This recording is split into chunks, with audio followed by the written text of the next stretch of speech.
Okey, kita teruskan. 6.8 barang, hablo dan kegunaan dalam kehidupan seharian. Okey, sebelum kita tajuk garam, sebenarnya awak dah biasa dah jumpa perkataan garam kan? Kalau kita tengok dalam tajuk kan, belajar berkenaan dengan asid, okey, kalau react dengan logam, hasilnya garam dengan gas hidrogen. Betul tak? Okey, lepas tu kita belajar asid react dengan alkali, hanya kita buat bersama kimia. Hasilnya garam campur air dan seterusnya. Jadi sebenarnya awak dah jumpa dah perkataan apa tu garam. So hari ni kita nak masuklah garam ni apa dia. Okey, garam ni apa dia. So kalau kita tengok, garam biasa digunakan dalam masakan, terdiri daripada ion natrium dan ion klorida. Ni garam ni dekat rumah. Garam dekat rumah ni adalah NaCl, natrium klorida. Okey, tetapi duduk kat mak sekolah ni bukan NaCl juga, tetapi bukan tak boleh makan lah. Dekat rumah tu NaCl juga, tapi boleh makan. NaCl dekat rumah tu dibuat daripada air laut ke. Kadang-kadang dia panggil garam bukit dan sebagainya. Tapi duduk dalam rumah tu sintetik. Jadi kita tak boleh nak makan lah. Okey. Jadi di sini kalau dia kata kat situ garam, ion natrium dengan ion klorida. Cengkeram telur pula terdiri daripada ion kalsium dan ion karbonat.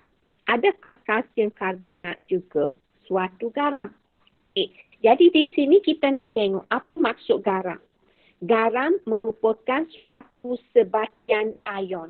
Maknanya garam ini adalah suatu sebatian ion. Okey.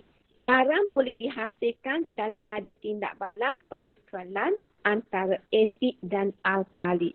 Bila kita kata sebatian ion, maka kita tahulah, kita belajar tajuk 5 hari itu, ion mislah antara logam dengan bukan logam. Tu. Di mana logam ini cas dia positif, bukan logam cas dia negatif. Jadi dikatakan sebatian ion. Kalau kita nak relate lagi, kita boleh buat lagi. Sebab apa dia jadi positif? Sebab atom lepas elektron. Sebab apa dia jadi negatif? Sebab atom terima elektron. Kalau kita ambil contoh natrium klorida, natrium Na+, klorida Cl-. Okey. Kita panggil sebatian ion. Jadi garam ni sebatian ion. Okey. Jadi kalau kita belajar masa tajuk garam, kita dapati tindak balas. Iaitu tindak balas antara asid dengan alkali. Contoh dia bagi HCl dengan NaO. Maka nak membentuk natrium klorida ini adalah apabila Na daripada alkali itu. Dia ambil Cl. Jadilah NaCl. Nak balas dengan asid dengan logam. Contohnya HCl dengan zinc. Maka zinc Cl daripada asid. Tindak balas antara asid dengan logam karbonat. Logam karbonat contohnya kalsium karbonat. Asidnya contoh asid hidroklorik. Maka kalsium ni ambil HCl daripada asid. Okey. Jadi tu yang kita belajar sebelum untuk kita bentuk garam. Jadi daripada sini kita tengok membentuk garam mesti ambil partner bagi hidrogen. Partner bagi hidrogen dalam asid. Partner bagi hidrogen dalam asid. Sama juga kalau kita tengok tindak balas ini. Bila asid amonium aqueous. So apa yang berlaku kat ni? NH ni dia ambil Cl. HCl akan membentuk NH4Cl. Okey. Jadi dengan kata lain, kita boleh buat istilah. Okey, kita boleh nyatakan istilah bagi garam. Apa dia garam? Ni penting istilah dia. Garam, apa dia? Garam ini ialah sebatian ion yang terbentuk apabila ion hidrogen daripada asid digantikan dengan ion logam atau ion amonium. Di sini ion amonium. Okey, itu istilah bagi asid. Iaitu apabila ion hidrogen sebahagian ion terbentuk bila ion hidrogen daripada digantikan dengan ion logam ataupun ion amonium. Itu kita panggil asid. So, sekarang ni cikgu nak tunjuk video sekejap. So, cikgu stop ni sebab cikgu nak share sana pula.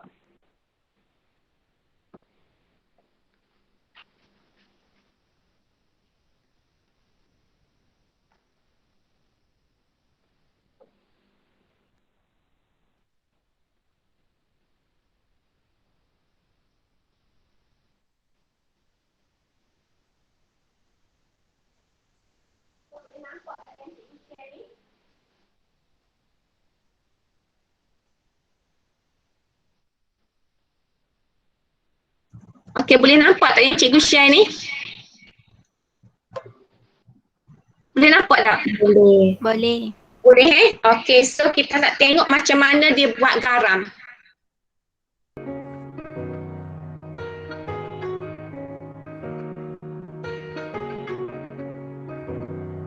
Hello everyone. Today we'll grow beautiful single crystals. Boleh dengar tak? Boleh. Boleh. Okey. Can be grown from almost any salt. However, for a better result, I suggest using the proper sulfate one. Of course, you may also use an ordinary table salt for growing the crystals. The very first thing you should do before you start growing a crystal is to make a growing seed. Seed is a small crystal that is immersed in the solution and that will grow there. It should be about the size of a pea.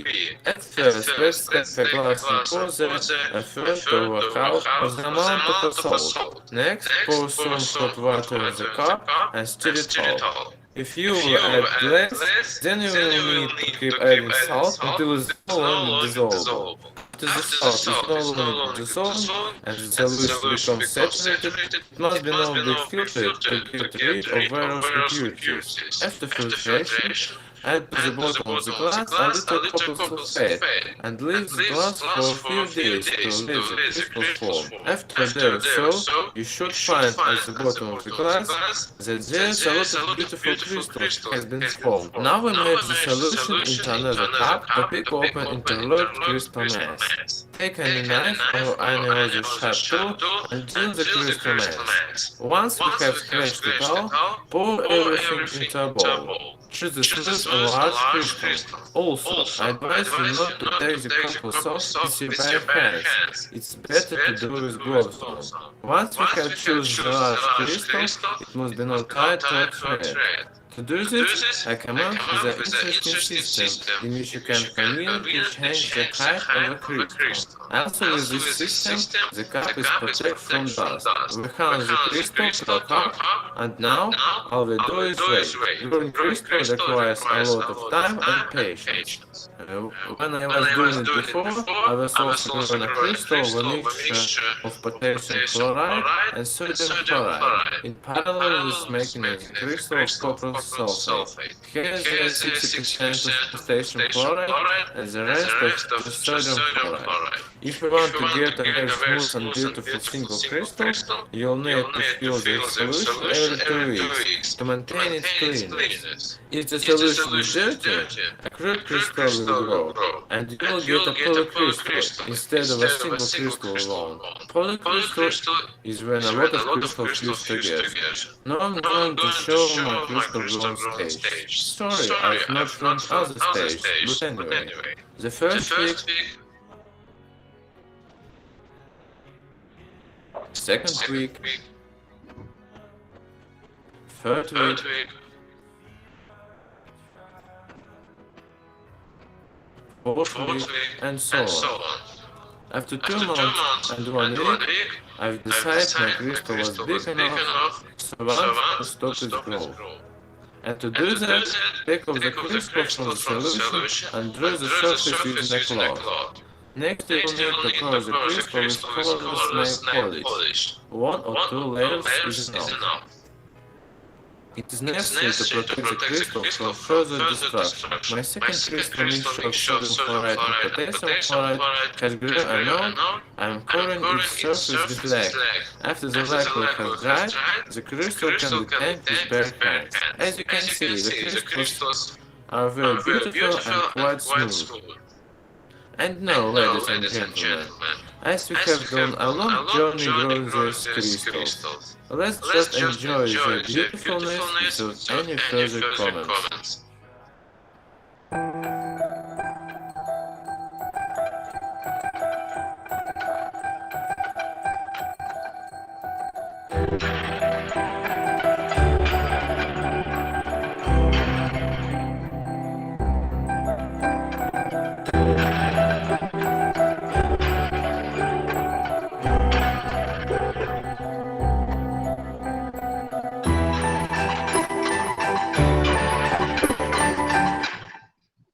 Okey.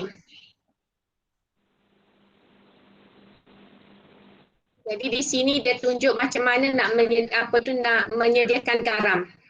Dia bagi contoh menyediakan garam kuprum 2 sulfat dengan garam natrium klorida, tersilap cikgu, ataupun kalium klorida.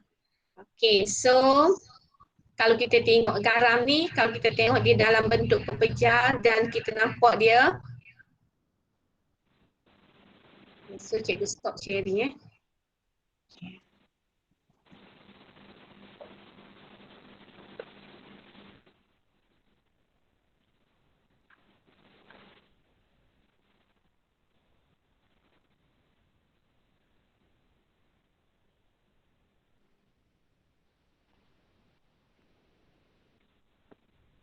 Okey. Awak dah tengok video ni. Okey, so ni contohlah yang kita tengok dalam video. Iaitu hablo kat sini dia bagi hablo seperti juga yang kita tengok tadi iaitu kuprum 2 sulfat. Jadi ini adalah ciri-ciri fizikal bagi kuprum 2 sulfat.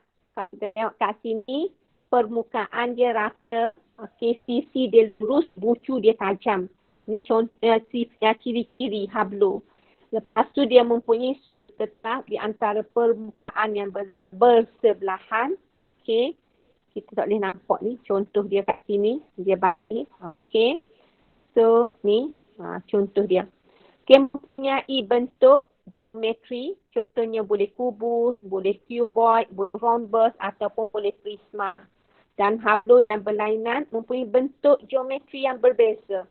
Contoh tadi awak nampak kan, kuprum 2 sulfat tadi bentuk macam mana? Bentuk macam rhombus gitu kan? Okey, kemudian kalau kita tengok kalium klorida tadi bentuk bagaimana? Bentuk macam cuboid. Okey, jadi sebab tu dia kata hablo yang berlainan mempunyai bentuk geometri yang berlainan ataupun berbeza. Tapi hablo yang sama tetapi saiz berbeza tak mempunyai geometri yang yang sama. Okey, jadi kalau hablo yang sama, contohnya kuprum 2 sulfat. Kalau dia kecil ke, dia besar ke, dia mempunyai geometri yang sama. Contohnya kalau dia dalam bentuk, bentuk macam ni. Okey, so dia kecil pun bentuk macam ni juga. Okey, dia besar pun bentuk yang sama. Okey, itu yang dikatakan hablo yang sama, tapi saiz berbeza, tetap mempunyai bentuk geometri yang sama. Okey, ni contoh garam lah. Kalau kita nak tengok ciri-ciri hablo garam. Okey.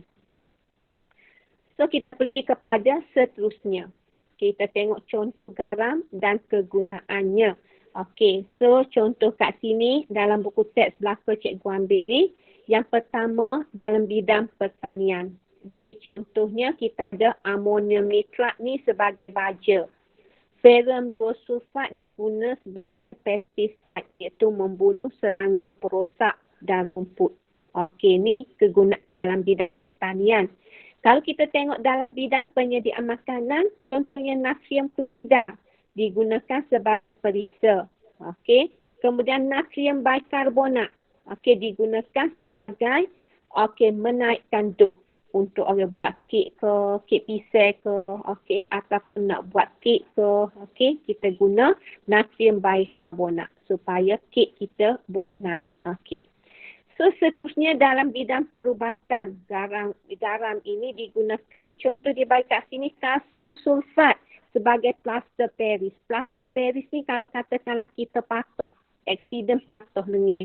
Bila patah lengan ni, maka kalau pergi hospital dia akan sini lengan ni. Okey, sini ni dia buat daripada kalsium sulfat ataupun dipanggil sebagai plaster Paris untuk menyokong tulang yang patah. Manakala kalium manganat 7 digunakan sebagai antiseptik untuk merawat luka. Ini untuk merawat luka ni dia guna apa dia? Kalium manganat 7. Okey. Kemudian akhir sekali dalam bidang pengawitan. Pengawitan ni nak suruh bahan lama lah. Contohnya sausage. Dia guna natrium benzoat. Okey, dalam mengawet tomato sauce, chili sauce, okey. Sos tiram. Ni semua sos ni dia ada natrium benzoat. Tetapi kalau kita tengok botol dia tak royak nama natrium benzoat. Yang ditulis adalah pengawet yang digunakan. Okey, pengawet yang digunakan itu adalah natrium benzoat. Kemudian natrium nitrat digunakan dalam mengawet daging. Contohnya dalam sausage, dalam daging burger. Okey, ini kegunaan garam dalam pengawitan. So di sini dia 4 contoh. Okey, contoh kegunaan garam dalam kehidupan seharian. Okey. So kita pergi kepada bahagian yang seterusnya. Sorry, latihan. Okay, boleh tengok, boleh jawab soalan ni. Okey. Bagi nota, kalau jawab bagi nota. Okey. So kita masuk bahagian yang kedua, iaitu penyediaan garam. Nak sedia garam. Tadi kita dah tengok kan, nak sedia awak campurkan garam itu dalam air panas, kacau-kacau. Lepas tu biarkan. Bila biarkan, kita akan nampaklah pepejal terbentuk. Okey. Jadi dia bagi kat sini contoh garam Himalaya. Kalau biasa masak guna garam Himalaya, biasalah tengok garam yang berwarna macam oren-oren sikit ni. Okey. Kita tengok bahagian yang seterusnya, keterlarutan garam di dalam air. Okey, garam merupakan suatu sebatian ion.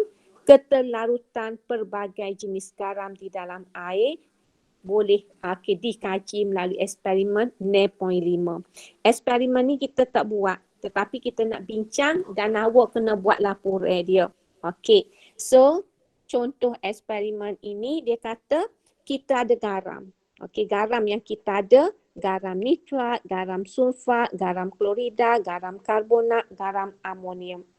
Jadi kita punya tujuan kita adalah untuk mengkaji keterlarutan pelbagai jenis garam dalam air. Kita punya penyataan masalah, adakah semua garam larut dalam air? Itu penyataan masalah, soalan. Jadi kita pun jawablah soalan itu dalam hipotesis. Sesetengah garam larut di dalam air, sesetengah garam tidak larut dalam air. Maka eksperimen dia simple saja. Awak ambil garam, awak timbang dengan neraca elektronik. Timbang sebanyak mana? Cuba kita tengok. Dia suruh timbang sebanyak mana? Dia tak royak. Bila tak royak, kita letak je lah. Katakanlah kita nak timbang 10. Jadi step yang pertama, kita timbang 10 gram garam. Katakanlah garam kita ambil ni, kita ambil garam, katakanlah kuprum 2 sulfat contohnya. Okey, lepas tu kita pun tambahlah air. Tambah air. Okey, timbang. Lepas timbang ni kita buat apa? Kita tambah air. Air suling. Dia guna gapo sini? Guna gapo? Dia guna silinder penyukat kat sini kan. Okey, kalau silinder penyukat, maknanya kita tambahlah. Katakanlah tambah 100 sentimeter padu ataupun 200 sentimeter padu air suling. Bila tambah, yang ketiga kacau. Guna rok kaca. Yang keempat, rekod pemerhatian ataupun kita tulis pemerhatian direkodkan. Dan yang kelima, kita ulang dengan menggunakan apa-apa. Okey. Di sini kalau kita tengok, dia tak bagi bahan ratas. So, kita kena senarailah bahan radas. So, macam mana kita nak senarai bahan radas? So, di sini kita tengok. Nampak tak so ni? Dia guna gapo dia. So, kita pun tulislah bahan kita gapo dia. Bahan ni garam lah. Kita pun senarai. Gapo ni. Okay. Lepas tu, air. Tu bahan. Sebab apa kita kata dia bahan? Sebab lepas eksperimen tak ada dah dia. Kita buai dah dia. Okay. Tetapi radas, lepas eksperimen, kita basuh, kita boleh guna balik. Contohnya di sini, kita ada penimbang elektronik. Itu radas. Okay.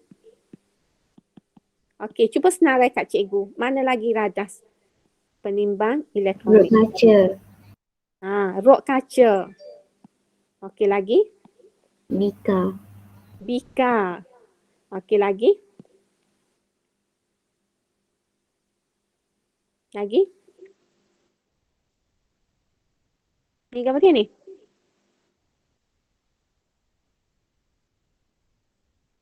Silinder.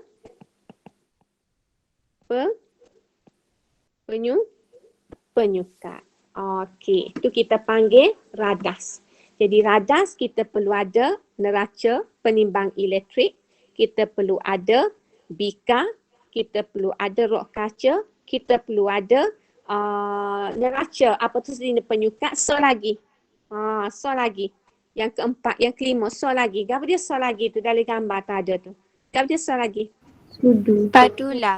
Spatula. Spatula. Okey. Tu bahan dia. Hok merah ni prosedur dia. Okey. Jadi kita pun kacang-kacang kita tengoklah larut ke tidak. Okey, larut ke tidak. Kita pun sediakanlah jadual. Jadual kita sedia ni kena ada dua lah. Okey, kita pun buat kolom. Okey, larut dengan tak larut. Okey, jadi dia kata berdasarkan keputusan eksperimen senaraikan garam larut dengan garam tak larut. So sekarang awak boleh buatlah kat sini. Ni jadual awak. Kita boleh buat jadual macam ni. Follow lah jadual ni je ni. Follow jadual ni. So dalam jadual ini yang awak guna adalah ni bahan yang awak guna. Ni. Okay. Ni bahan kita guna semua ni. Bahan yang kita guna. Okey, so kita boleh ambil lagi, tambah bahan lagi. Dia kata amonia ni. Amonia ni, so kita boleh ambil ke apa dia untuk amonia ni. Katakanlah kita ambil untuk amonia, nitrat ni kita ambil PB nitrat. PB NO3 2 boleh ambil. Boleh ambil BA NO3 2 boleh ambil. Ataupun boleh ambil CaNO3 2. Okey, contoh. Jadi daripada eksperimen ini apa yang kita boleh tahu, semua garam nitrat larut. Tak ada tak larut. Kita ambil garam nitrat bubuh dalam bika, timbel 10 gram, campur dengan 200 cm padu air, kacang-kacang, larut. Kita. Jadi semua larut. Kalau kita ambil garam sulfat pula, semua garam sulfat ni larut. Kecuali hak ni tak larut, hak ni tak larut, hak ni tak larut. Okey. Lepas tu kalau garam klorida pula, semua garam klorida ni larut. Kecuali hak ni, hak ni, hak ni. Dan karbonat, semua garam karbonat tidak larut. Tidak larut. Garam karbonat ni tidak larut. Kecuali hak ni, hak ni, hak ni larut. Dan semua garam amonium, natrium dengan kalium, semua garam itu adalah larut. Okey, semua garam itu adalah larut. Okey. Jadi di sini awak tambah sikit ni plumbum 2 sulfat. So kat sini cikgu nak ambil contohnya kita ada magnesium sulfat MgSO4. Cikgu ambil Cu SO4 duduk sini. Klorida pula selain daripada ni, katakanlah cikgu ambil sini kita ada zinc, klorida. Okey. Kita ada NaCl. Okey, contoh. Kat sini kita ambil PB karbonat. Okey, kita ada Mg karbonat. Okey. Boleh Ini tambah sebagai bahan. Tok Cikgu tambah merah-merah tu sebagai bahan. Jadi daripada eksperimen ini kita dapati bahawasanya ada garam yang larut dalam air, ada garam yang tidak larut dalam air. Jadi garam yang larut dalam air dikenali sebagai garam terlarutkan. Yang larut dalam air ni adalah larut dalam air pada suhu bilik. Kalau kita panah dia larut, lepas tu kita sejuk dia tak larut dah, kita panggil dia garam tak larut. Yang larut ni bila kita kacau dengan air pahit je, dia pun larut. Jadi kita panggil garam terlarutkan. Tetapi kalau garam yang tidak larut pada suhu bilik, maka dia dikenali sebagai garam tak terlarutkan.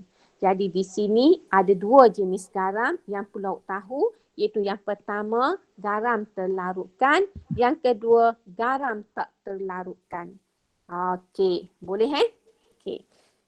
Seterusnya, untuk memudahkan awak untuk ingat, okey, so kita boleh ingat macam ni. Okey, garam yang larut. Okey, garam yang larut semua. Okey, kita tengok kat sini. Semua garam no anak larut dalam air. So no N untuk nitrat, okey, NO ni untuk nitrat, Na ni untuk natrium, K untuk kalium, A untuk amonium. Jadi no anak larut belaka. Okey. Jadi sini PBC sulfat, okay, HPA klorida tidak larut. PBC untuk sulfat, hak ni tak larut. Hak lain larut belaka. HPA untuk klorida, hak ni tak larut. Hak lain larut belaka. Jadi di sini kalau cikgu kata magnesium klorida ni larut ke tidak? So dia bukan H, dia bukan P, dia bukan A. Maka dia larut. Kalau cikgu kata, okey, zinc klorida, larut ke dia? Zinc bukan H, bukan P, bukan Ag, maka dia larut. Sama juga, katakanlah cikgu ambil kuprum 2 sulfat, larut ke tidak? Kuprum bukan P, bukan B, bukan C, so maka dia larut. Okey, jadi tu cara kita nak tahu garam itu larut ataupun tidak. Okey, so kita tengok lensa kimia. Apa dikata kat sini? Formula empirik merkuri 1 klorida adalah HCl. Disebabkan atom merkuri Hg cenderung membentuk ikatan HG. Maka formula kimia bagi merkuri 1 klorida adalah H2Cl2. Okey, ni ikatan antara H2Cl2. Jadi maknanya merkuri ini sebenarnya formula dia adalah H2Cl2. Hg2Cl2 sebab diikat macam tu. Okey, dan formula empirik dia HCl. Okey, sebab dia cenderung untuk membentuk ikatan Hg dengan Hg. Okey, kenapa dia kata Hg kat sini? Sebab sini ada Hg ni. Sebab apa formula Hg ni jadi Hg2Cl2 buat apa? Okey, sebab ni lah. Sebab dia kata Hg ni cenderung membentuk ikatan Hg dengan Hg. Sebab formula jadi H2Cl2. Okey. Kemudian last sekali untuk hari ni iaitu kita tengok tentang PB. Plumbum 2 klorida dengan plumbum 2 iodida merupakan dua jenis garam yang istimewa. Kenapa istimewa ni? So garam ini pula asalnya tidak larut dalam air, tetapi boleh terlarut dalam air panas untuk menghasilkan larutan tidak berwarna. Pepejal terbentuk semula apabila air disejukkan. Contoh dia bagi dua. Satu PB klorida, satu lagi PB iodida. PB klorida ni kalau kita campur dengan air, lepas tu kita panah dia larut. Lepas pada tu, bila kita sejuk, pepejal putih terbentuk semula. Sama juga PbI2. PbI2 ni bila kita campur dengan air, kita kacau-kacau, dia tak larut. Nampak dah dia ada ni, tak larut. Tetapi bila kita panah, tak ada kuning. Maknanya dia larut. Maknanya pepejal kuning ni larut dalam air panas. Tetapi, okey, membentuk larutan tidak berwarna. Tetapi bila kita sejuk, maka pepejar kuning ni terbentuk semula. Itu kita panggil yang dikatakan dengan sifat istimewa bagi PB klorida dengan PB iodida. Kalau hok lain enggak, kita panas pun tak larut, kita sejuk pun tak larut. Tapi dia ni bila panas dia larut. Jadi kita tengok cabaran minda. PB2 klorida dengan PB2 iodida dikelaskan sebagai garam terlarutkan atau garam tidak terlarutkan. Garam terlarutkan atau garam tak terlarutkan ni, PbI2 dengan PbCl2 ni. Okey, siapa nak jawab?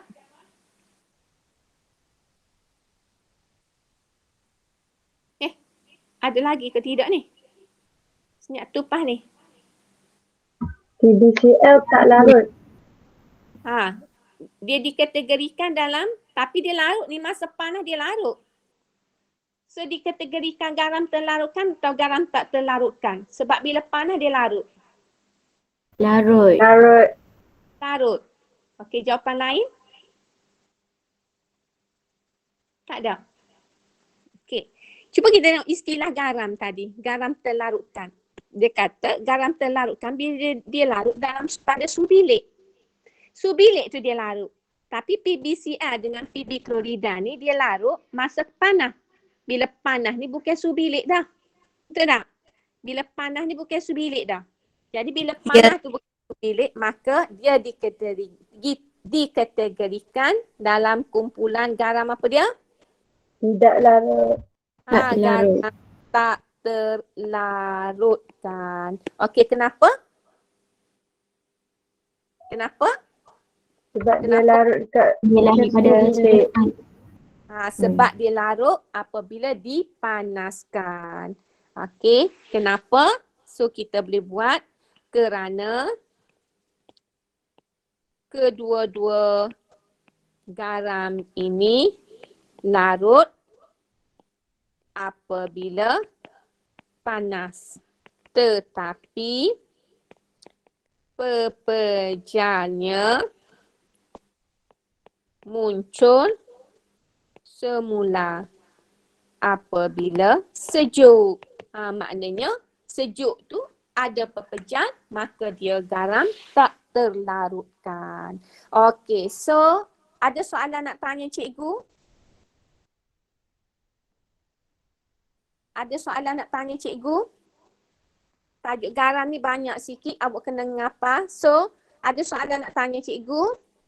Tak ada ya? So, kalau tak ada, cikgu rasa kita berhenti setakat ni lah. Ini saja, setakat ni saja yang cikgu nak bincang dengan awak. So, minggu depan insyaAllah kita masuk seterusnya tajuk garam. Sekejap ya.